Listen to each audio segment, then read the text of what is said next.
अस्सलाम वालेकुम। आज मैं आपसे सादुर्रहमान बन के बात करूँगा, ना कि डकी भाई। मैं नहीं चाहता कि कोई ये सोचे कि इस वीडियो का मकसद जो मेरे पे FIR हुई है उसकी कोई जस्टिफिकेशन है। I am simply here to apologise. मेरे किसी भी कंटेंट से अगर आज तक कोई भी नेगेटिवली इम्पैक्ट हुआ है, मैं उस चीज़ के लिए माफ़ी मांगता हूँ। मेरी हमेशा से सिर्फ यही इंटेंशन रही है कि मैं लोगों को एंटरटेन करता रहूँ और कुछ ना कुछ जो है वो मैं नया लाता रहूँ। लेकिन मेरे अनजाने ना अनजाने में अगर मेरे से कोई कंटेंट कभी ऐसा पोस्ट हुआ है जिससे कोई नेगेटिवली इम्पैक्ट हुआ है, या कोई प्रमोशन ऐसी हुई है जिससे कोई नेगेटिवली इम्पैक्ट हुआ है, मैं उस चीज़ के लिए पूरे कौम से माफ़ी मांगता हूँ। Let the court handle. मैं लीगली इस मैटर को एंड तक देखूँगा। मैं कोर्ट्स के साथ पूरी तरह कोऑपरेट करने को रेडी हूँ और कर रहा हूँ। मैं इदारे के साथ पूरी तरह कोऑपरेट करूँगा और जो भी जज साहब मेरे केस का फ़ैसला लेंगे मैं वो कबूल करूँगा। मेरा और मेरी फैमिली का जो 3.5 माह का एक्सपीरियंस है, मैं सिर्फ वो बताने आया हूँ। 16 अगस्त 2025 को जब मैं सो के उठता हूँ तो मैं बड़ा एक्साइटेड होता हूँ, क्योंकि हमने अपने दोस्त वगैरह मेहमान बुलाए होते हैं, हमने अपने घर में दावत रखी होती है। मेरे सब दोस्त आते हैं, बड़ा इंजॉय करते हैं, हम खाना शाना खाते हैं, गपशप लगाते हैं, मेहमान चले जाते हैं। उसके बाद मैं और रूब पैकिंग में लग जाते हैं, क्योंकि हमें मलेशियन गवर्नमेंट का एक इवेंट है, उधर से इनवाइट आया होता है कि डकी भाई आप आएँ, हमारे लिए कुछ वीडियोस वगैरह बनाएं। पूरे पाकिस्तान से उन्होंने एक मेल और एक फ़ीमेल को चुना है, जिसके अंदर मेल में उन्होंने मुझे चुना है। बाकी कंट्रीज़ से भी उन्होंने एक मेल एक फ़ीमेल इनवाइट किए हुए थे और मैं बड़ा एक्साइटेड था कि पूरे पाकिस्तान के अंदर से उन्होंने एक बंदा चूज़ करना है और उन्होंने मुझे चुना। मैं बड़ा ऑनर फील कर रहा। हमने बड़ी जल्दबाजी में पैकिंग की, क्योंकि मेहमान आए होते हैं, हमें टाइम नहीं मिलता और मुझे नहीं पता था कि जब हम पैकिंग करके अपने घर से निकलेंगे तो मेरी ज़िंदगी का सबसे मुश्किल वक्त शुरू हो जाएगा। मेरे वहमो गुमान में भी नहीं था कि मेरे साथ क्या होने जा रहा है। हम जब पैकिंग करके सामान गाड़ी में रखते हैं, गाड़ी हमारी एयरपोर्ट की तरफ चल पड़ती है। एयरपोर्ट पहुंचते हैं, हम सामान अपना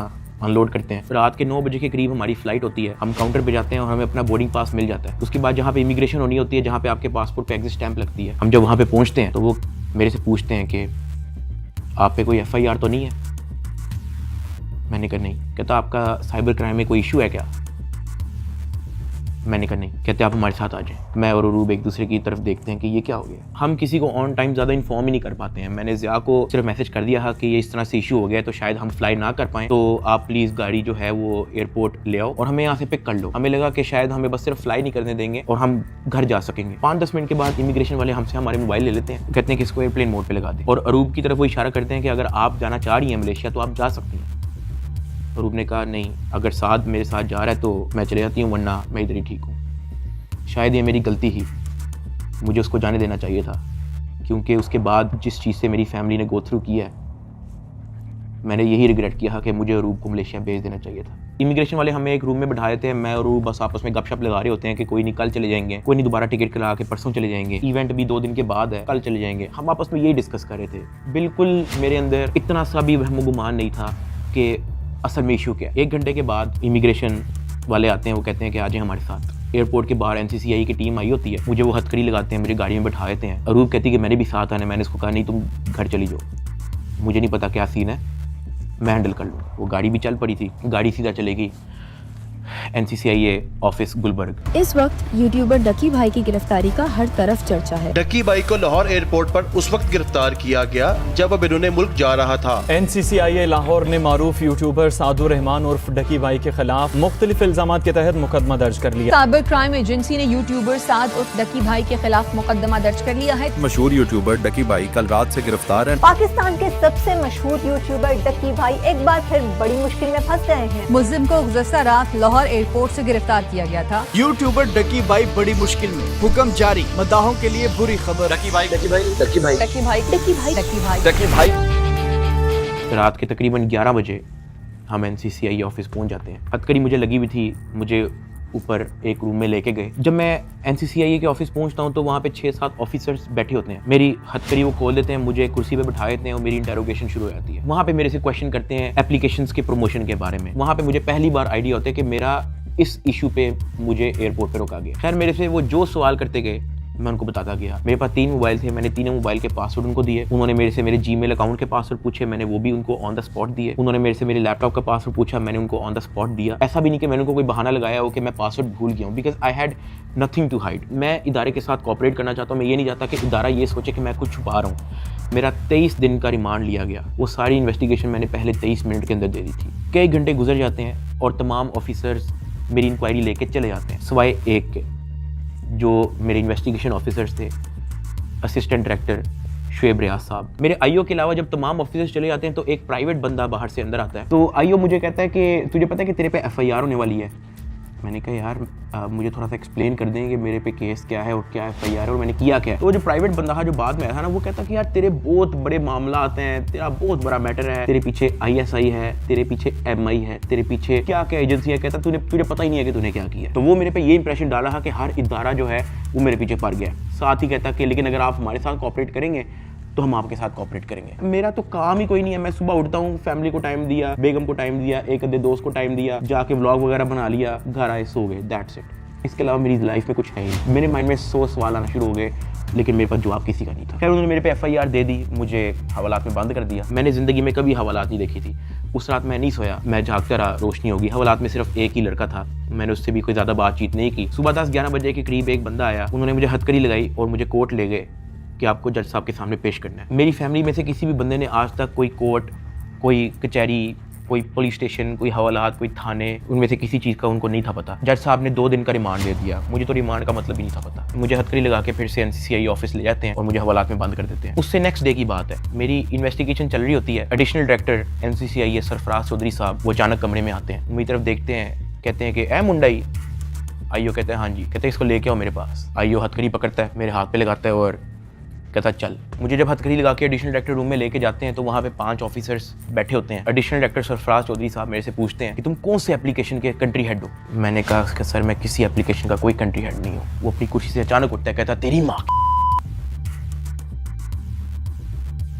किधर से आता है पैसा तेरे पास। मैंने कहा सर मैं यूट्यूबर हूँ, मेरे 8 मिलियन सब्सक्राइबर हैं, उधर एडसेंस अभी मैं बात कर ही रहा होता हूँ। कहता है कि तुम मेरे वतन अजीज के बच्चों को ख़राब कर रहे हो, क्या करता है तुम्हारा बाप। मैंने कहा जी यूनिवर्सिटी के अंदर प्रोफेसर हैं। तो कहता तुम इतने क्यों हो।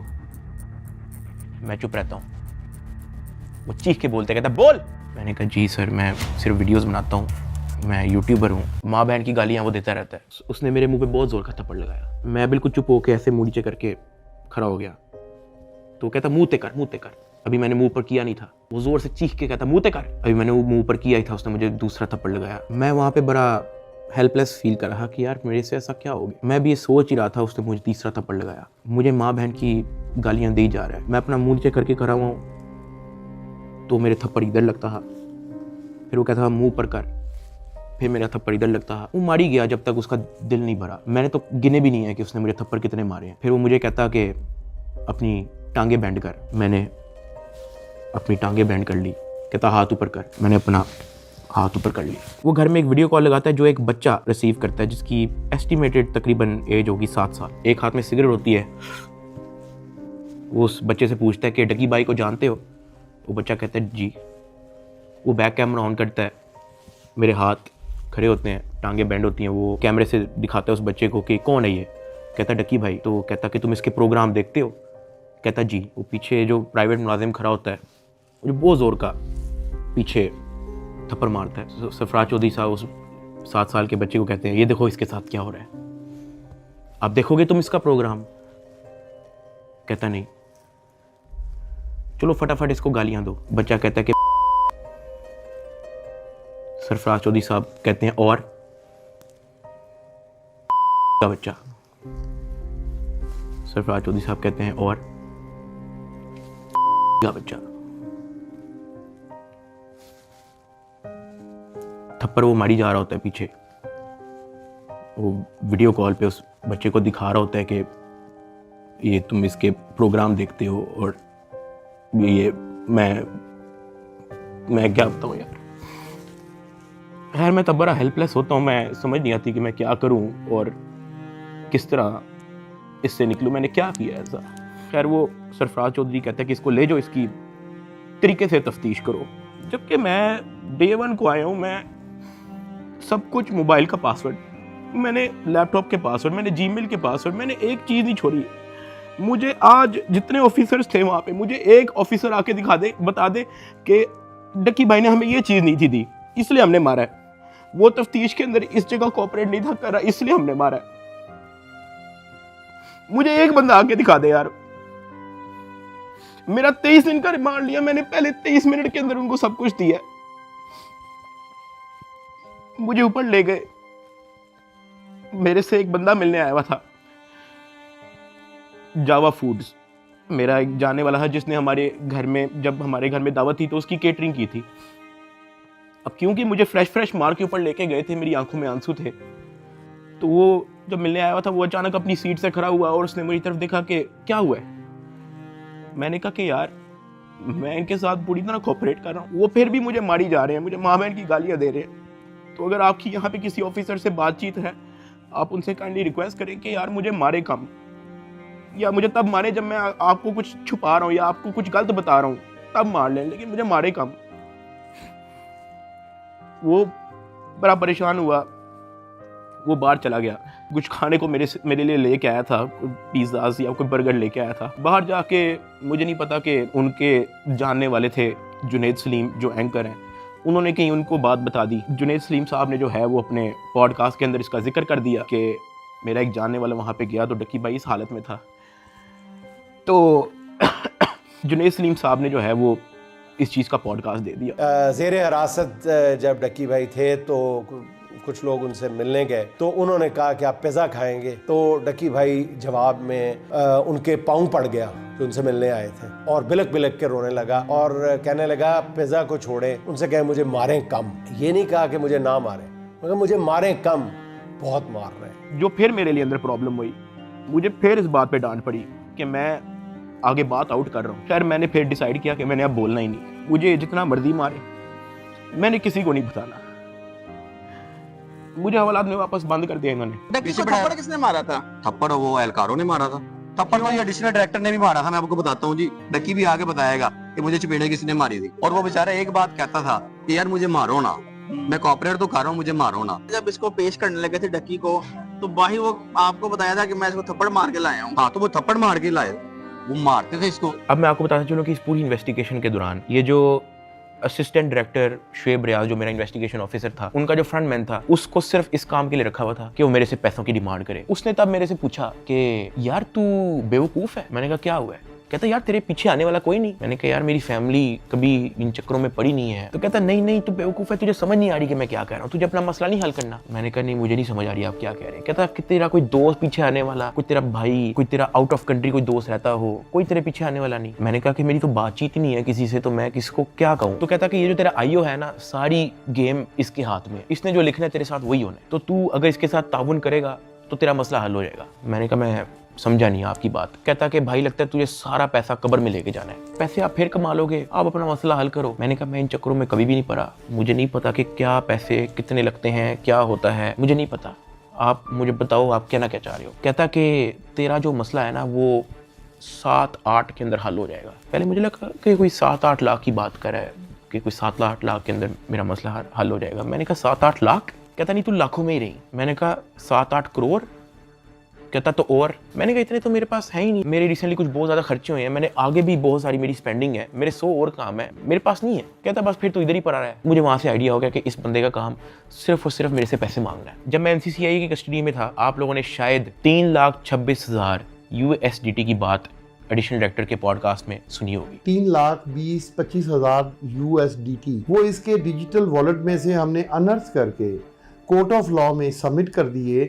हमने इसके डिजिटल वॉलेट में से वो अपने वॉलेट में जो सरकार का होता है उसमें अनर्थ करके प्रॉपर उसको फर्द मकबूजगी बनाकर कर दिया। ये बहुत बड़ी अचीवमेंट है। उन्होंने दर्जनों पॉडकास्ट दे के ये बताया कि 3,26,000 USDT जो है वो हमने इससे बरामद कर लिए हैं। अब मैं आपको उसकी असल स्टोरी बताता हूँ कि वो क्या है। हवाला से मुझे इन्वेस्टिगेशन के लिए लेके जाते हैं, कोई शाम के 7 बजे के करीब। आइयो मुझे कहता है कि अपना बाइनेंस का अकाउंट खोल। मैं अकाउंट खोल देता हूँ। मेरे अकाउंट के अंदर कुछ ट्रेड चल रही होती हैं जो मेरी सारी लॉस पे गई होती हैं, क्योंकि उस दौरान बिटकॉइन नीचे गया हुआ था। वो सारी ट्रेड मेरी लॉस में क्लोज करता है, मेरी फ्यूचर्स की ट्रेड सारी लॉस में क्लोज करता है, मेरा पर्सनल नुकसान करता है। सारे टोकन जो मेरे पास डॉज, बिटकॉइन, इथीरियम, मेरे पास दर्जनों टोकन और पड़े हुए थे, वो सारे क्लोज करके उसको यूएसडीटी में खुद कन्वर्ट करता है और वो कहता है कि ये यूएसडीटी ट्रांसफर कर। मैंने कहा सर इसकी क्या वजह है, आपने मेरा पर्सनल लॉस भी कर दिया है। कहता है कि तुझे अपना मसला हल करना है या नहीं करना। मैंने कहा कि सर लेकिन ये 3,26,000 यूएसडीटी आपने ट्रांसफर क्यों करना है? जो भी आपकी इन्वेस्टिगेशन है आपके सामने, अकाउंट मैंने आपको दे दिया, उसका जीमेल मैंने आपको दे दिया, पासवर्ड मैंने आपको दे दिया, आपने ट्रांसफर इसको क्यों करना है? कहता है तुझे जितना कह रहे हैं उतना कर। मेरी 15 मिनट उनके साथ बहस चलती रही कि सर ये पैसे ज्यादा हैं, मुझे आप थोड़ी सी इसकी एक्सप्लेनेशन दे दें ताकि मैं मेंटली रिलैक्स रहूं, मुझे थोड़ा सा बता दें कि ये ट्रांसफर आपके पास क्यों करना है। वो मुझे आगे से ये कहता था कि यार लगता है तुझे अपना मसला हल करने का शौक नहीं है। बीच में उसने मुझे बहाने लगाने शुरू कर दिए, यार क्योंकि तू हमारी कस्टडी में है कि तेरा अकाउंट कहीं हैक ना हो जाए, जब तू यहाँ से फारिग होगा तू मुझे बता दी, मैं तुझे सेंड कर दूंगा। आईओ ने मुझे इस तरह की कहानी सुनाई शुरू कर दी। उसने मुझे एक अपना वॉलेट एड्रेस दिया, उसने कहा कि ये सारे पैसे इस पे ट्रांसफर कर। इसने मेरे से जबरदस्ती मेरा फेस आईडी, मेरा ऑथेंटिकेटर सारा लगा के इसने मेरे से जबरदस्ती 3,26,000 यूएसडीटी, जिसकी पीकेआर के अंदर वैल्यू बनती है 9 करोड़ पाकिस्तानी रुपया। अब जिस अकाउंट में उसने ट्रांसफर किया, क्या वो एफआईए का अकाउंट था? नहीं। क्या वो एनसीसीआईए का अकाउंट था? नहीं। क्या वो पंजाब हुकूमत, सिंध हुकूमत या किसी केपी की हुकूमत या किसी भी गवर्नमेंट के इदारे की हुकूमत का अकाउंट था? नहीं। क्या वो नैब का अकाउंट था? नहीं। क्या वो स्टेट बैंक का अकाउंट था? नहीं। क्या वो कोई ऐसा अकाउंट था जो कोर्ट की तरफ से जिसकी अप्रूवल मिली हो?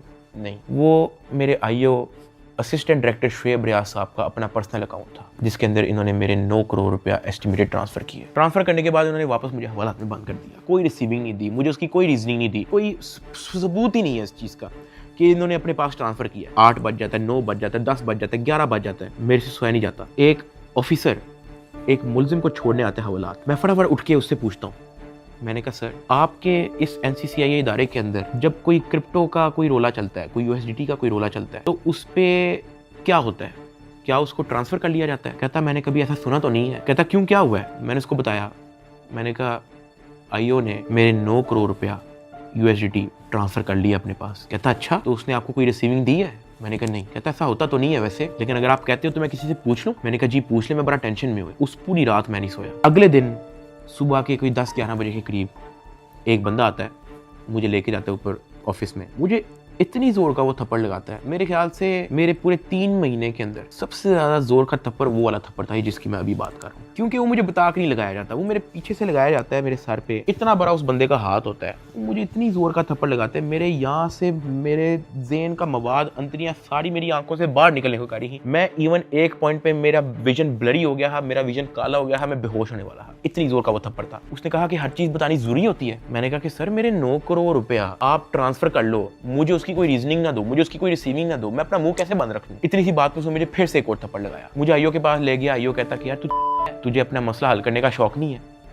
एडिशनल साहब बहुत नाराज है। मैंने कहा सर आपने 9 करोड़ रुपया मेरा ले लिया है, अभी मैं बात कर ही रहा था तो उसने इशारा किया कि इसको बंद कर दो। अब मुझे बंद कर दिया वापस हवालात में। कुछ टाइम के बाद जब मुझे फिर से इन्वेस्टिगेशन के लिए लेके गए तो ये जो मेरी 9 करोड़ रुपया जो इन्होंने ट्रांसफर किया है 3,26,000 यूएसडीटी, ये बात पूरे डिपार्टमेंट के अंदर फैल चुकी थी। हर प्राइवेट मुलाजिम को पता था, हर ऑफिसर को पता था, हर आईओ को पता था, डिपार्टमेंट में हर एक बंदे को पता लग गया था कि ये इतनी बड़ी अमाउंट जो है वो शुएब रियाज आईओ के अकाउंट में ट्रांसफर हुई है। आईओ ने सोचा इसने बात आउट कर दिया है, सबको पता लग गया है। इन्होंने फटाफट क्या किया, उसकी रिकवरी डाल के कोर्ट में पेश कर दिया कि ये देखो हमने ये पैसे बरामद किए हैं इससे, जबकि उन्होंने बरामद की इंटेंशन से वो ट्रांसफर अपने पास नहीं किए थे। इनकी ये इंटेंशन थी कि पैसा हम अपने पास ट्रांसफर कर लेते हैं, फिर इसमें से कोई इसको 20-30% वापस दे के इससे डील करेंगे, ये इनकी शुरू की इंटेंशन थी। लेकिन मैंने डिपार्टमेंट में बात आउट कर दी, मैंने मार खा ली इसके बदले। मैंने कहा मुझे मारो जितना मारना है। डिपार्टमेंट में बात आउट कर दी, ये लोग घबरा गए, इन्होंने फटाफट कोर्ट में रिकवरी डाल दी, जिसकी वजह से मजबूरन एडिशनल डायरेक्टर सरफराज चौधरी साहब को दर्जनों पॉडकास्ट मजीद देने पड़े कि 3,26,000 हमने इस बंदे से बरामद कर लिया है, जबकि वो बरामदी की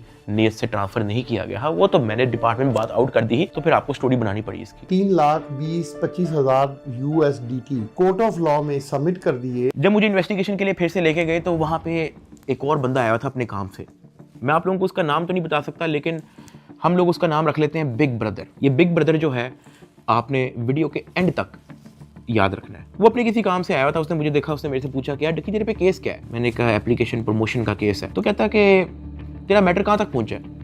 मैंने कहा कि मैं तो पूरी तरह ताउन कर रहा हूँ, मैं तो सब कुछ इनको दे चुका हूँ, मुझे नहीं पता कि इनको अब मेरे से और क्या चाहिए, लेकिन मैं तो पूरी तरह इनके साथ कोऑपरेट कर रहा हूँ। तो कहता अच्छा। उसने उसे सर हिलाया और कहता कि क्या ये लोग तेरे से कोई पैसे भी मांग रहे हैं? अब क्योंकि मैं उस बंदे को पहली बार मिला हूँ, मैं नहीं जानता कि वो कौन है। मैंने उसको कहा कि नहीं, मेरे से कोई पैसे नहीं मांग रहा। उसने ऐसे सर हिलाया, कहता अच्छा, चल ठीक है, अच्छा लगा तेरे से मिलके।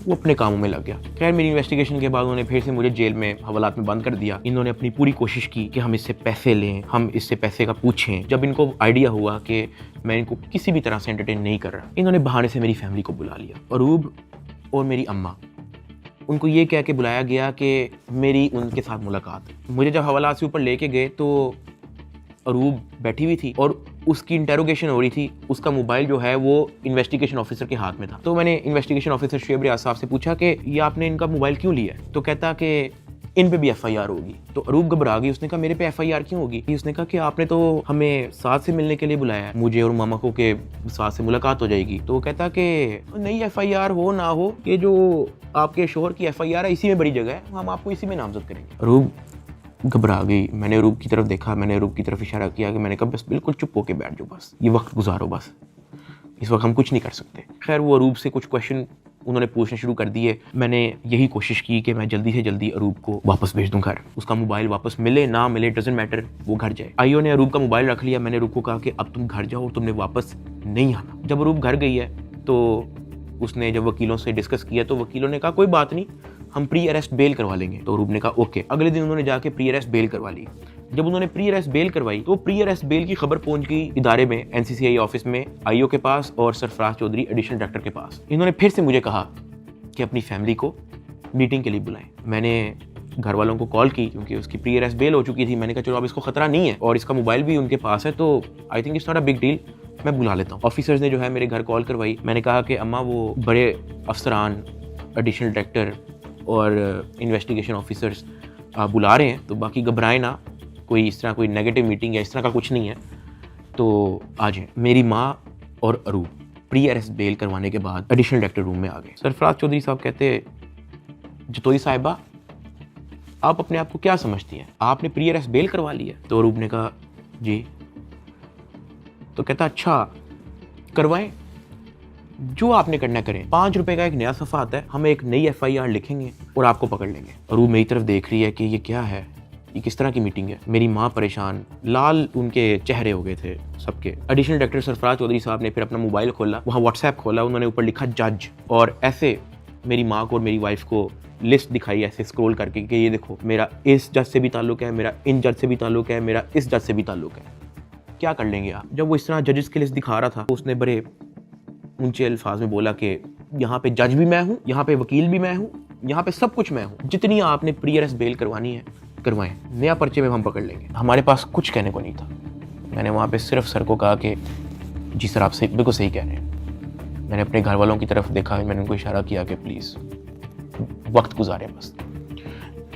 मेरे घर वालों के चेहरे लाल हो गए हैं, मतलब बिल्कुल आप कह लो कि उनके पास कुछ कहने को नहीं थे। दे वर शेकिंग। वो बातें करता गया, हम लोग घबरा गए थे। हमने बस वेट किया कि यार ये कब हमें फाड़े करेगा। जब उसने कहा ठीक है आप जा सकते हैं, मैं, अरूब और मेरी माँ जब उस एडिशनल डायरेक्टर रूम से बाहर निकले, मेरी माँ की आंखों में आंसू थे, अरूब की आंखों में आंसू थे। मैंने कहा कि यार मुझे बहाने से कहते हैं कि आप लोगों को बुला लो, फिर ये इस तरह की हरकतें करते हैं, डराने धमकाने वाली, ब्लैकमेलिंग, थ्रेट्स। मैंने कहा ये सिर्फ और सिर्फ इनका पैसे मांगने का तरीका है ताकि हम डर जाएं, इनको कुछ पैसे दे दें और हमारी जान छोड़ेंगे। तो ये इस तरीके से मुझे, मेरी फैमिली को ज़हनी अजियत देते रहे हैं, ब्लैकमेल करते रहे हैं। अरूब का राइट बनता है कि वो प्री अरेस्ट बेल करवा के आए। आपने अपनी इन्वेस्टिगेशन करनी है, करें। उसने तो अपना मोबाइल भी दे दिया, आप जब बुला रहे हो वो आ रही है, फिर भी आप उसको थ्रेट कर रहे हो कि जी आपने प्री अरेस्ट बेल करवा लिया, कोई बात नहीं, 5 रुपए का नया सफ़ा आएगा, हम आपको फिर अरेस्ट कर लेंगे। और ये सब इनका तौर तरीका था कि हम लोग किसी तरह टूट जाए और ये जितने पैसे मांगे हम लोग फौरी इनको दे दें। इस दौरान आईओ और उसका जो फ्रंट मैन है,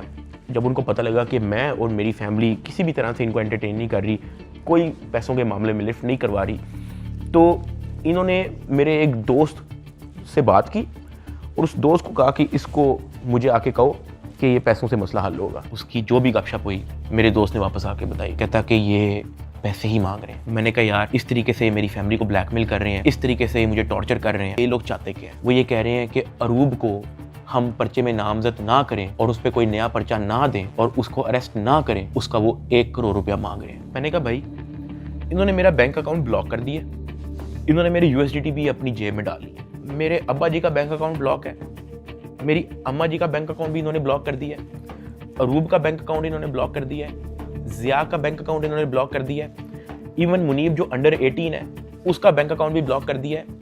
कहानी यहाँ पे ख़त्म नहीं हुई।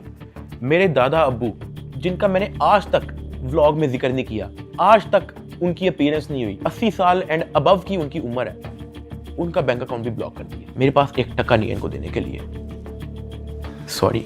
उसने मेरी बात सुनी, कहता अच्छा। उसने एज इट इज जब ये बात आईओ को बताई, आईओ आगे से इसको कहता कि इन्हों दे कोल 40-50 करोड़ रुपया सैट नहीं पड़ा होंगे। मेरे दोस्त ने एज इट इज मुझे ये बात आके बताई। अब क्योंकि मेरी फैमिली ऐसे मेंटल टॉर्चर से गुजर चुकी थी, जब मेरे दोस्त ने ये बात मेरी फैमिली को बताई, मेरी फैमिली ने घबरा के कहा कि प्लीज आप किसी और से बात कर लें, अगर वो हमें लोन दे सकता है, कोई उधार हमें दे सकता है तो दे दे।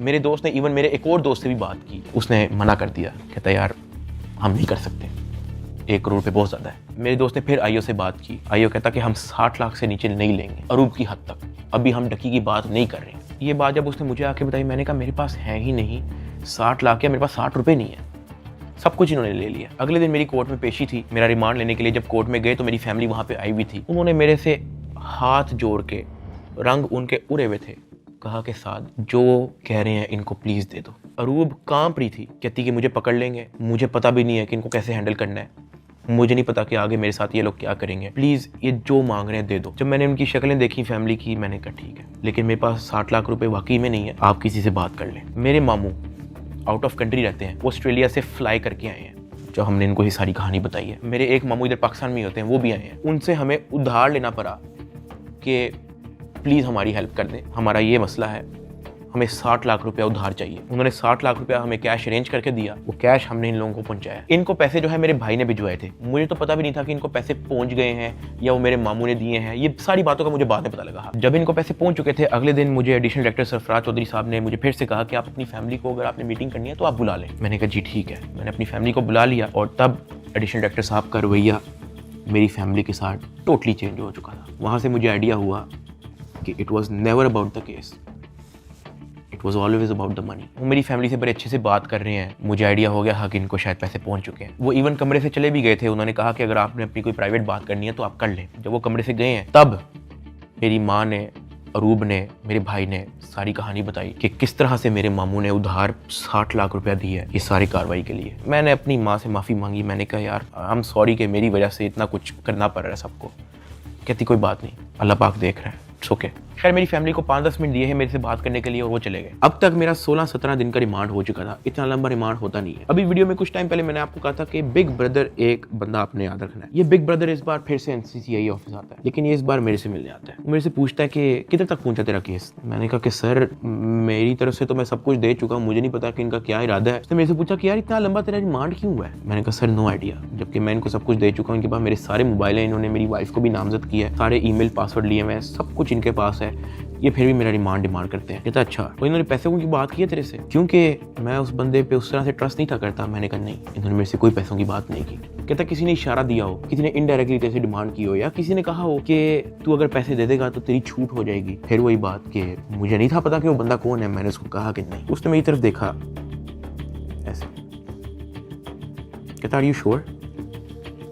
मैंने कहा जी। इवन उससे मुझे एक पॉइंट पे बड़े गुस्से से देखा, कहता कि देख ले अगर कुछ ऐसा है तो तू मुझे बता सकता है। फिर वही बात आ गई क्योंकि मैं उसको जानता नहीं था। मैंने कहा नहीं ऐसा कुछ भी नहीं है सर। कहता ठीक है, वो चला गया। मेरा 23 दिन टोटल रिमांड हो चुका था। जो मैं आप लोगों को ये भी बताता चलूँ कि एनसीसीआई की हिस्ट्री में इतना लंबा रिमांड नहीं हुआ। इवन एक पॉइंट पे मैं इतना तंग आ गया था इनसे कि मैंने खुद ही जज साहब के सामने कहा कि सर मैं चाहता हूं कि ये लोग अपनी तसल्ली पूरी कर लें, इन्होंने जो मेरी इन्वेस्टिगेशन करनी है करें, अगर ये रिमांड मांग रहे हैं इनको रिमांड दे दें। मैं इतना तंग आ गया था, मैंने जज साहब के सामने खुद ही बोल दिया कि यार रिमांड ले लें मेरा। 23 दिन रिमांड के बाद भी इन्होंने 30 लाख रुपया मेरी फैमिली से मुझे जुडिशियल करने का लिया। मतलब एनसीसीए ऑफिसर्स ने मुझे जेल भेजने के भी मेरी फैमिली से पैसे लिए। खैर मैंने अपने दोस्त को कहा कि यार ये आईओ से पूछो कि अब क्या इसने मेरे साथ करना है। कहता कि मैंने बात की है। वो ये नहीं कह रहा कि अब आपकी बेल करवानी है, वो ये कह रहा है कि हमने 4 पर्चे मजीद रेडी किए हैं, वो 4 पर्चे हम डकी भाई पे ना दें, उसका 1.5 करोड़ रुपया वो मांग रहे हैं, जिसमें से एक पर्चा इन्होंने कोई लड़की रिलेटेड रखा हुआ है। और जब मैंने ये सुना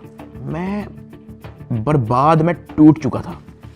मैंने अपने दोस्त को कहा तू इनको ब्लॉक कर दे बस, और तू जा, इनको को 4 पर्चे देने, 400 दें, मैंने अब 1 टका नहीं देना इनको। इस तरह तो इनको आदत लग जाएगी। फिर ये कहेंगे कि जी अब हम डकी भाई को फायर ना मारने का 5 करोड़ रुपया लेंगे, घर की बत्ती बंद कर देंगे, घर में अगर आप चाहते हो कि बत्ती आए उसका 50 लाख रुपया निकालो, पानी बंद कर देंगे, फिर कहेंगे घर में पानी आए उसका 40 लाख रुपया निकालो। ये तो इन हरकतों पे आ जाएंगे फिर। हाँ, अगर आप मेरी एक आधा फैमिली का अकाउंट छोड़ देते तो मैं आपको पैसे कहीं से तो दे, एटलीस्ट हमारी फैमिली जो है मकरूज तो ना होती। इतना मोटा मेरा चलान पेश किया है, मुझे एक ऑफिसर उस चलान के अंदर एक सफ़े की एक लाइन का एक लफ्ज दिखा दे कि मेरे उसमें बाप का क्या रोल है, क्योंकि आप लोगों ने उनका अकाउंट बंद किया ना, उनका क्या रोल है मुझे उस सफ़े के अंदर दिखाएं। उस चलान के अंदर मेरी माँ का क्या रोल है वो मुझे दिखाएं। उस चलान के अंदर मेरे दादा अब्बू का क्या रोल है, मेरे किसी और फैमिली मेंबर का क्या रोल है मुझे दिखाएं। आपने उनको मकरूज कर दिया, कर्जे ले लेके अब उनको NCCIA के ऑफिसर के पेट भरने हैं, उनको डिप्रेशन में डाल दिया, ये कह के कि पता नहीं उनके पीछे ISI-MI लगी है। मेरे फादर एक हार्ट पेशेंट हैं, उनके हार्ट की सर्जरी होनी थी। मैंने अपनी माँ को, अरूब को, ज़िया को सख्ती से मना किया हुआ था कि आपने एक तो ये अब्बा जी का ख्याल रखना है, दूसरा इनको कोर्ट में नहीं आने देना, ये मेरे पास एक बार भी जेल में ना आए, क्योंकि मुझे पता है उनकी हार्ट की क्या कंडीशन है। वो बेहोश हो जाते हैं, परेशान हो जाते हैं। हम उनकी सर्जरी के हमारे पास पैसे नहीं थे, वो जो पैसे हमने उनकी जो सर्जरी के लिए देने थे वो उन्होंने ब्लॉक कर दिया। अब कर्जा लेके हम NCCIA के ऑफिसर्स का पेट भर रहे हैं। ये मेरी फैमिली को उस स्टेज पे लेके आए हैं जहाँ पे मैं स्पीचलेस हो गया कि यार मैं क्या करूं। मतलब अब्बा जी के इलाज के पैसे भी उन्होंने ब्लॉक कर दिए हैं। और ये बात मैंने उनको उधर दफ्तर में ऑफिस में कही थी, सरफराज चौधरी को मैंने खुद उसके मुंह पे कही थी। मैंने कहा मेरा अब्बा हार्ट पेशेंट है, उनकी सर्जरी के पैसे आपने मेरे फैमिली का अकाउंट ब्लॉक कर दिया है। ये इस स्टेज पे मेरी फैमिली को ले आए थे, मुझे 23 दिन बंद रख के चुपेरे मार के मुझे कोर्ट पे लेके जाते थे कि मैं किसी मीडिया के किसी माइक में बोल ना दूं। जिस्मानी रिमांड पे FIA के पास जाना है या उसके बाद जेल जाना है, तो हो गया, तो बोलने कोई मसला नहीं है। आज डकी भाई आप यूट्यूबर्स को क्या पैगाम देना चाहेंगे? कुछ बात नहीं करेंगे? ताहम आज जो है वो बात तो नहीं करने दे रहे, लेकिन डकी भाई को जो है वो सुबह सवेरे जो है आज अदालत में पेश किया गया है। बिल्कुल जी बात तो नहीं कर सकते डकी भाई। इससे पहले भी हमने जब इनसे गुफ्तगू करने की कोशिश की है तो NCCI एहलकारों की जानिब से जो वो मना कर दिया गया है कि वो किसी भी किस्म से वो जो है वो गुफ्तगू नहीं करेंगे। डकी भाई कुछ कहना चाहेंगे आप? डकी भाई आप कुछ कहना चाहेंगे? डकी भाई कुछ तो बोलिए। इन्होंने तो मना नहीं किया आपको, आप लॉयर्स ने मना किया कि भाई सारी तो आपने तहकीकात के बारे में आपने ताउन किया, उसके बावजूद क्यों ही कहा जा रहा है आपके? मेरी गिरफ्तारी के 23वें दिन जब मुझे जज साहब के सामने पेश किया तो फाइनली मैं जुडिशल हो गया। जुडिशल का मतलब यह है कि अब मैं जेल चला जाऊंगा। जज साहब ने ऑर्डर लिख के दिया कि हमने बंदा जुडिशल कर दिया है। अब जुडिशल करके कोर्ट से बंदा डायरेक्ट जेल नहीं जाता, कोर्ट से एक बार NCCIA ऑफिस वापस आता है, वहाँ पे उसके कुछ पेपर्स रेडी होते हैं, उसके बाद उसको जेल भिजवाया जाता है। तो जब मैं कोर्ट से NCCIA ऑफिस वापस आया, वही बिग ब्रदर उधर मौजूद था। उसने मेरी तरफ देख के कहा, डकी तेरे से पैसे किसने लिए? मेरा दिल इधर मुंह में आ गया। मैंने कहा यार ये मेरे साथ क्या हो रहा है। अब क्योंकि उसने मेरे से डायरेक्ट पूछा कि तेरे से पैसे किसने लिए हैं, उसने मेरे से ये भी नहीं पूछा क्या तेरे से कोई पैसे ले रहा है, उसने मेरे से कहा कि तेरे से पैसे किसने लिए। मैंने कहा कि जी ये शुएब रियाज और उसकी टीम ने, इन्होंने जो है वो पैसे ऊपर हायर अफसरान को भी पहुंचाने हैं। कहता अच्छा कोई डिटेल है तेरे पास? मैंने कहा कि सर मैं तो इनके साथ हवालात में था जेल में, सेल में, तो मेरी सिर्फ फैमिली को पता है कि एग्जैक्टली क्या हुआ। फैमिली 5-10 मिनट के लिए मेरे से मिली थी, लेकिन उन्होंने मुझे बहुत छोटा छोटा मोटा मोटा बताया, ज़्यादा डिटेल का मुझे नहीं पता। तो फिर उसने पूछा कि कितने पैसे लिए हैं? मैंने कहा जी 60 लाख रुपए लिए। वो भी मेरी वाइफ को नामजद करने का कह रहे थे कि जी वो मेरी बीवी को अरेस्ट कर लेंगे, अगर आप चाहते हैं कि हम आपकी वाइफ को अरेस्ट ना करें तो ये 60 लाख रुपया पहुँचाएँ। तो वो हमें 60 लाख रुपया उसका हमने दिया। उसने कहा ठीक है तू जेल जा, लेकिन उससे पहले कहीं से कॉल करवा और अपनी फैमिली को कह कि तेरा एक दोस्त मिलने आ रहा है, उससे मिलने। मैंने कहा ठीक है। मैंने कहीं से मोबाइल अरेंज किया, मैंने फटाफट मामा को कॉल की, मुझे सिर्फ मामा का नंबर याद था। मैंने उनको कहा कि मेरा एक दोस्त आएगा, उससे मिलने। बिग ब्रदर वहाँ से चला गया। 5-10 मिनट के बाद मुझे भी पुलिस के डाले में बिठाया और मुझे जेल ले गए। डकी भाई को जो है तकरीबन 22 रोज़ा जिस्मानी रिमांड के बाद जब अदालत में पेश किया गया तो अदालत ने गुज़श्ता रोज़ जो है डकी भाई को जुडिशल रिमांड पर जो है वो जेल भेज दिया। देख सकते हैं कि डकी भाई को जो है वो जेल मुंतकिल किया जा रहा है। 9 सितंबर 2025 को मुझे जेल भेज दिया जाता है। मैंने अपनी ज़िंदगी में वहमो गुमान में भी नहीं सोचा होना कि मेरी ज़िंदगी में ये दिन भी आएगा। जब मैं जेल जाता हूँ सबसे पहले तो मेरी चेकिंग होती है, बालों के अंदर, अंडर आर्म्स, आपकी नाक के अंदर भी देखते हैं, वो आपके कान के अंदर, आपके मुंह के अंदर, आपके लिप्स ऊपर करके आपकी ज़ुबान निकाल के। चेकिंग होने के बाद मुझे लेके जाया जाता है मेरे सेल की तरफ, जिसको जेल की ज़ुबान में चक्की कहते हैं। जेल के सेल का साइज़ आप ऐसा समझो कि कुछ 6 से 7 टाइलें हैं ना, उतना साइज़ होगा। उसका, या फिर एक किंग साइज मैट्रेस अगर एक अंदर पड़ा हो तो वहाँ पे और मजीद जगह नहीं है। ये जेल के सेल का साइज होता है। कॉर्नर पे जो है वॉशरूम लगा होता है जो कवर्ड नहीं होता, उसके आगे एक छोटी सी दीवार लगी होती है, यानी कि अगर आप खड़े हुए हो तो बाहर से देखने वाला बंदा आपको नंगा देखेगा, लेकिन अगर आप वॉशरूम करने के लिए बैठे हो तो आपके चेस्ट से ऊपर जो है आप विजिबल होगे, नीचे आप कवर्ड होगे। इस हद तक बस दीवार होती है वहाँ पे।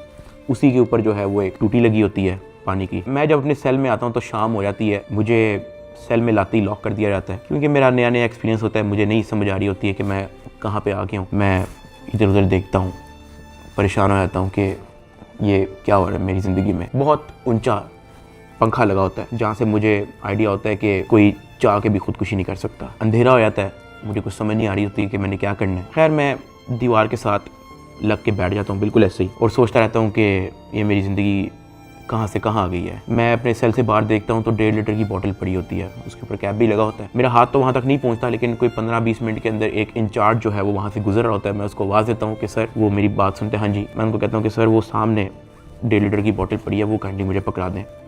मुझे बोतल पकड़ा देता है। वॉशरूम से मैं वो 1.5 लीटर की बोतल के अंदर पानी भरता हूँ, उसका कैप बंद करता हूँ। सितंबर का टाइम होता है, शदीद गर्मी होती है, इतनी गर्मी कि आप कूलर के बगैर नहीं रह सकते। मैं अपनी कमीज़ उतारता हूँ, बॉटल को अपनी शर्ट के अंदर डाल के ऐसे उसको मैं लपेटता हूँ, अपने सर के नीचे रख के मैं लेट जाता हूँ।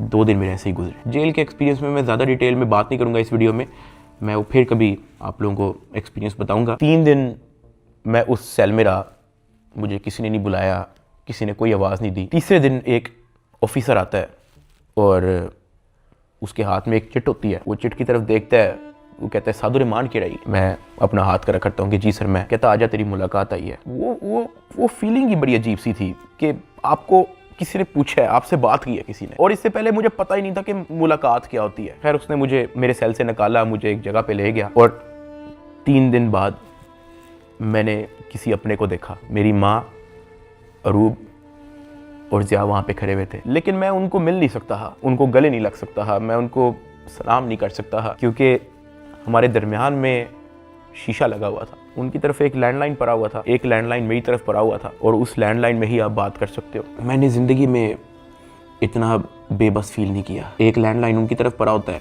एक लैंडलाइन मेरी तरफ पड़ा होता है। एक तरफ से अरूब फ़ोन उठाती है, दूसरी तरफ से मैं फ़ोन उठाता हूँ, और वो कहती है क्या हाल है। मैंने कहा मैं ठीक हूँ। उसके आगे वो कुछ नहीं बोलती। 2 मिनट मैं भी चुप रहता हूँ, 2 मिनट वो भी चुप रहती है। अचानक कहती है कि साथ ये क्या हो गया ये सब। मैंने कहा रूप मुझे नहीं पता, मुझे नहीं पता, मेरे पास किसी चीज़ का जवाब नहीं है। ऐसे ही हमारी बात हो रही थी, अचानक ज़िया अरूब को कहता कि मैंने बात करनी है साथ से। मैंने कहा हाँ करवाओ। ज़िया अरूब से फ़ोन ले लेता है। वो कहता है कि यार साथ आपका एक दोस्त आया था। मैंने कहा हाँ। कहता है यार वो तो सारी डिटेल हमसे मांग रहा था और उसको सब कुछ पता है, तो आप उस पर ट्रस्ट करते हो। मैंने कहा ज़िया देखो मैं उसको नहीं जानता हूँ पर्सनली, लेकिन फॉर सम रीज़न उसको पता था। मैंने उसको नहीं बताया, उसने मेरे से खुद कहा कि तेरे से पैसे किसने लिए, और उसने मुझे कहा था कि मुझे डिटेल चाहिए। तो ज़िया कहता कि हाँ वो हमारे पास आया था, एक कागज़ पे सारा मेरा वो लिख के गया है कि कहाँ कहाँ पे कैसे कैसे पैसे पहुँचाए, किसने दिए, किस बैंक से निकलवाए, वो सारा नोट डाउन करके गया है। मैंने कहा कि देखो ज़िया इस वक्त ना हमें नहीं पता कि हमने किस पे ट्रस्ट करना है, किस पे नहीं करना। हमने जिसको भी अप्रोच किया है सब ने मदद करने से इनकार कर दिया है। जिन्होंने कोशिश की है वो भी कोई मसला कोई बेहतरी की तरफ नहीं आया। मेरे पास कोई ऑप्शन नहीं है, सुन लेते हैं हम एक बार इस बंदे की बात। ज़िया ने कहा ठीक है। जब ज़िया ने मुझे ये बात बोली तो मुझे आइडिया हो गया कि वही जिनका नाम हमने अभी बिग ब्रदर रखा था वो मेरी फैमिली से मुलाकात कर चुका है। खैर ज़िया से बात होने के बाद ज़िया ने फ़ोन मामा को दे दिया।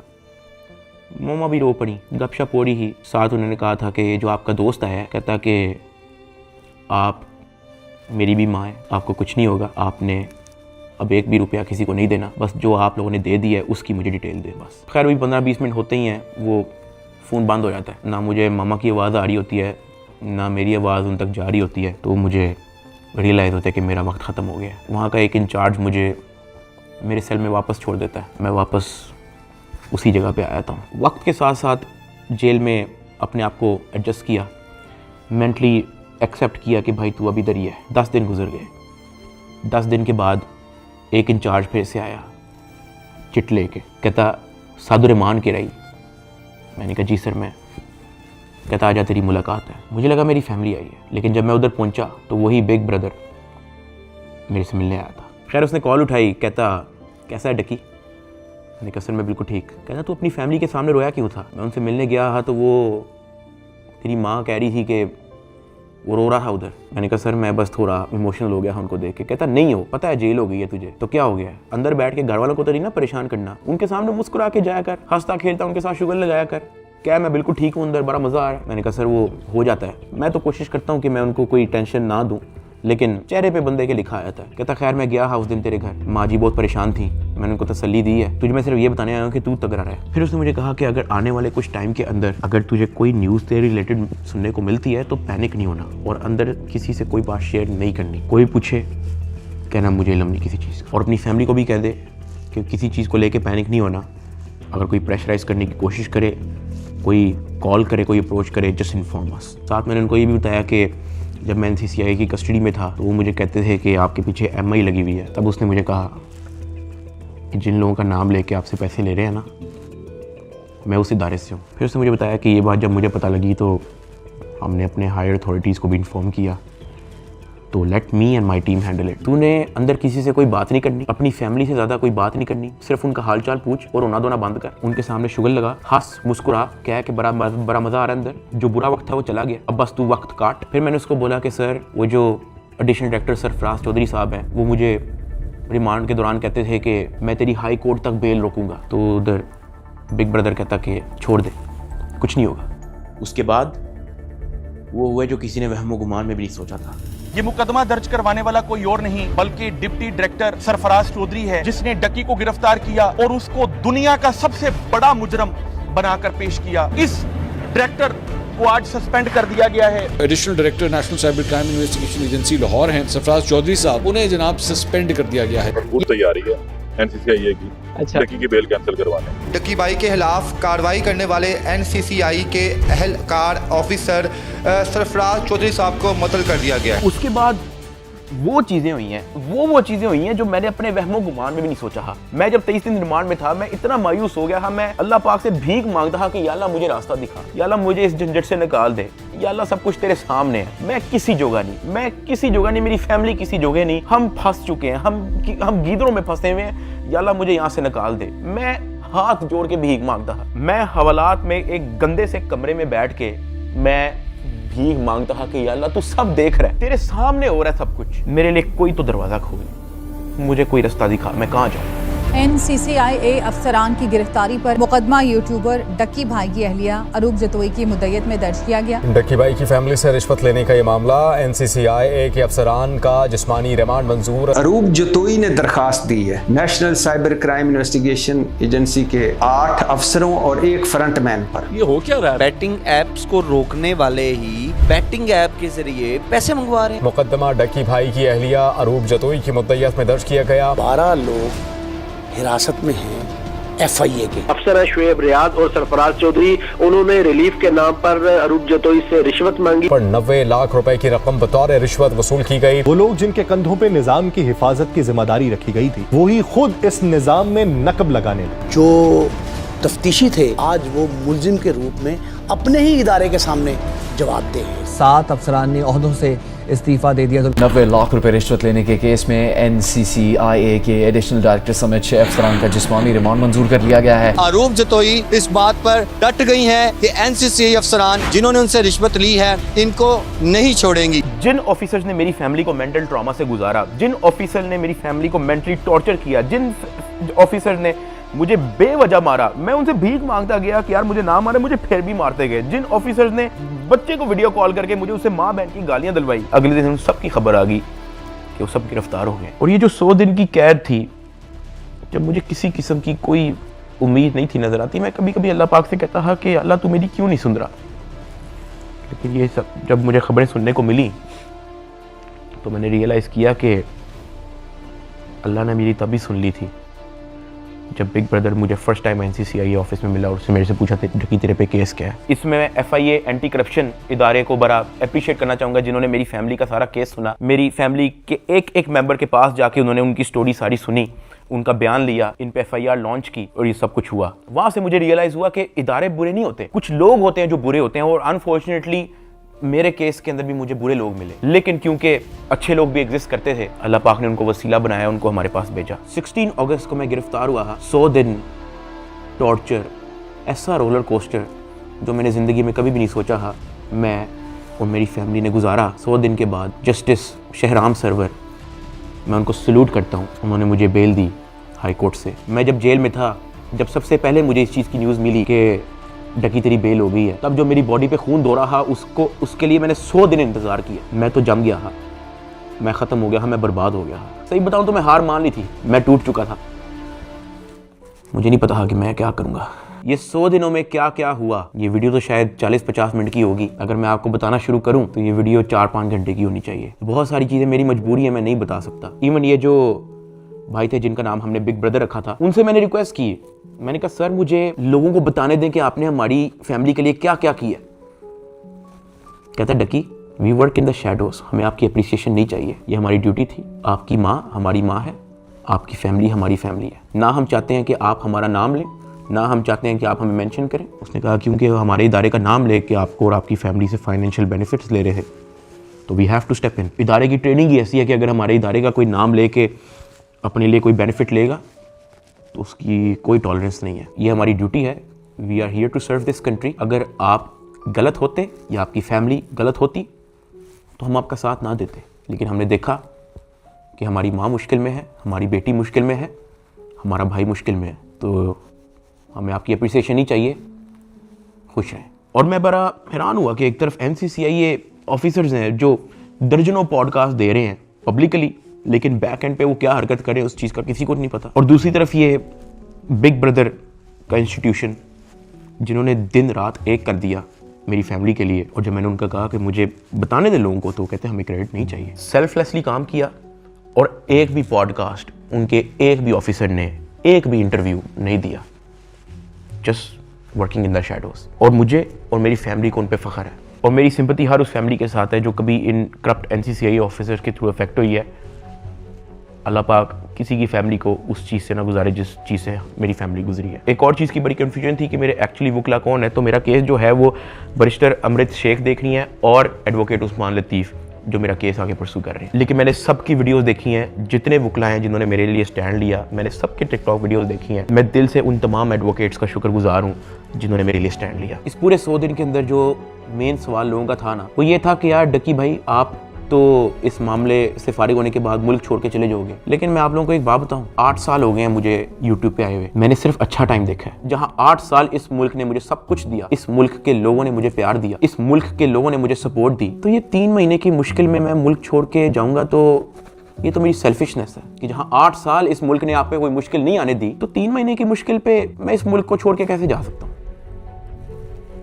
मैं इधर ही हूँ, मैं कहीं नहीं जा रहा। पाकिस्तान ने ही मुझे सब कुछ दिया है, पाकिस्तान में ही मैं रहूंगा। यहाँ पे मैं वीडियो को एंड कर रहा हूँ। इस पूरे 100 दिन के अंदर मैंने बहुत कुछ सीखा। कोई भी आके पीछे नहीं आता आपकी फैमिली के अलावा। मेरी माँ कोर्ट के धक्के खाती रही है, उनका क्या काम है कोर्ट में, उन्होंने कौन सा वहाँ पे कोई बयान देना है या कोई स्टेटमेंट देनी है, या वो कौन सी वकील है जो उनका कोर्ट में कोई काम है। वो सिर्फ वहाँ पे इसलिए आती ही कि मुझे कुछ 30-40 सेकंड के लिए अपने बेटे की झलक देखने को मिल जाए, मैं बस देख लूँ कि यार मेरा बेटा ठीक है, सिर्फ इसलिए आती रही है। एक दिन भी उन्होंने मिस नहीं किया। आज के दौर में जहाँ वफादारी तो मजाक बन के रह गई है, अरूब मेरे साथ एंड तक खड़ी रही। उसको डराया गया, धमकाया गया, ब्लैकमेल किया गया। इवन एक पॉइंट में मैंने उसको ये भी कहा था कि जब तक ये मैटर हल नहीं होता तुम आउट ऑफ कंट्री चले जाओ। वो तब भी मेरे साथ खड़ी रही। मैं जेल में था और मेरे लिए मर्दों से लड़ती रही है। और सही बताऊं तो कोई भी नहीं करता ऐसा। हल्का सा मर्द पे बुरा टाइम आता है, औरतें छोड़ के चली जाती हैं, लेकिन अरूब मेरे साथ खड़ी रही। मैं एहसान कभी भी नहीं भूलूंगा। ज़िया अपने सारे काम छोड़ के, अपना यूनिवर्सिटी छोड़ के, अपनी सारी स्टडीज़ छोड़ के, अपना यूट्यूब चैनल छोड़ के मेरे साथ खड़ा रहा, मेरे साथ एफर्ट उसने एंड तक रखी। मेरे अब्बा जी हार्ट पेशेंट, उनको मैंने मना किया हुआ कि आपने बाहर नहीं निकलना, उनके बैंक अकाउंट बंद है, उधार पे हैं। मेरे लिए डेली मैसेज भेजते हैं अम्मा के थ्रू कि हमारी दुआएं सादा आपके साथ हैं, आपने घबराना नहीं है। मैंने सिर्फ ये रियलाइज़ किया कि आपकी फैमिली के अलावा कुछ मैटर नहीं करता इस दुनिया में।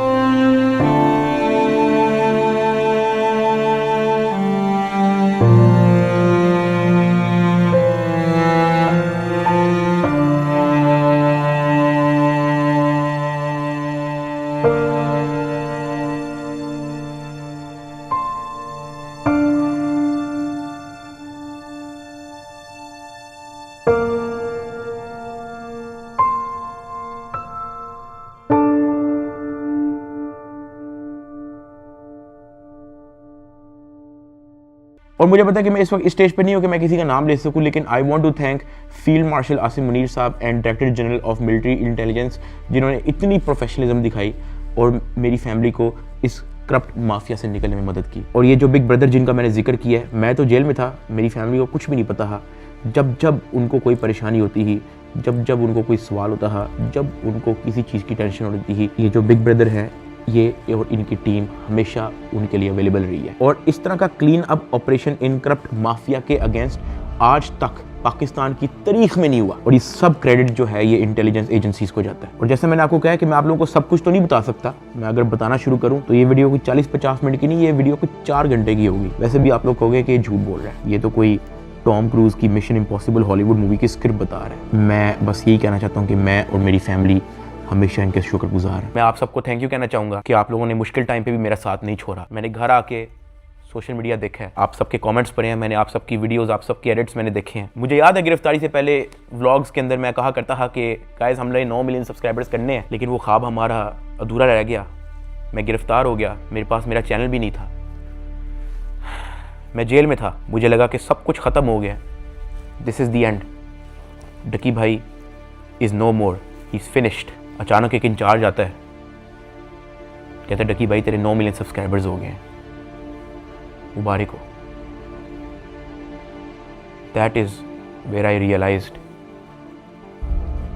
कि maybe this is not the end, maybe this is start of something else. I want to appreciate every single one of you. मैं जिंदगी भर नहीं भूलूंगा आप लोगों का एहसान। अभी इस वीडियो में मैंने आप लोगों को बोला कि यार अगर मैं सब कुछ बताना शुरू करूं तो ये वीडियो 4-5 घंटे की हो जाएगी। और साथ मैंने आप लोगों को ये भी बोला कि मैं आप लोगों को कुछ लोगों का नाम नहीं बता सकता, तो हम उनका नाम बिग ब्रदर रख देते हैं। बट लेकिन समटाइम सब कुछ जानना जरूरी भी नहीं होता। मैं बाहर आ गया हूँ, यही बहुत है। जब मैं जेल से वापस आया तो मैंने बहुत सारे लोगों की कहानियाँ देखी। कोई पॉडकास्ट पे कुछ कह रहा है, कोई यूट्यूबर कुछ कह रहा है, कोई टिकटॉकर कुछ कह रहा है, कोई जर्नलिस्ट कुछ कह रहा है। और मैंने उन सबको देख के बस कहा कि यार किसी को कुछ भी नहीं पता, सबकी अपनी अपनी कहानी है और सब झूठ है। असल में क्या हुआ है वो मुझे पता है। And let that be a mystery. Pakistan जिंदाबाद, पाक फौज जिंदाबाद। अल्लाह हाफिज।